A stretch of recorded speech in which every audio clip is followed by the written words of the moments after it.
There are 12 thoracic vertebrae numbered T1 through T12, and there are 12 pairs of ribs.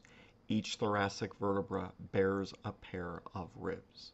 The thoracic vertebrae can be recognized because they have long spinous processes which are angled inferiorly. The vertebral foramen is round and the body is heart-shaped.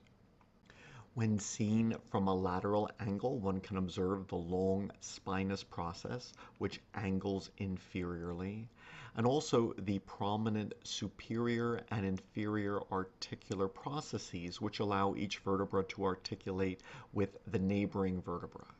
These are angled in the frontal plane, so they face superiorly and inferiorly. And this then limits the flexion and extension of the vertebral column, which primarily then occurs in the neck and lumbar region. This orientation is more permissive of rotation and lateral flexion occurring in the thoracic region of the vertebral column.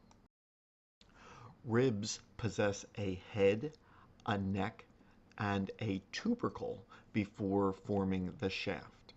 The head of ribs articulates with demifacets or half facets on the border of the body of these thoracic vertebrae, so that in most of the thoracic vertebrae, a head articulates with two separate thoracic vertebrae which neighbor each other. Most of these thoracic vertebrae would then articulate with two ribs, one on the superior costal facet and one on the inferior costal facet.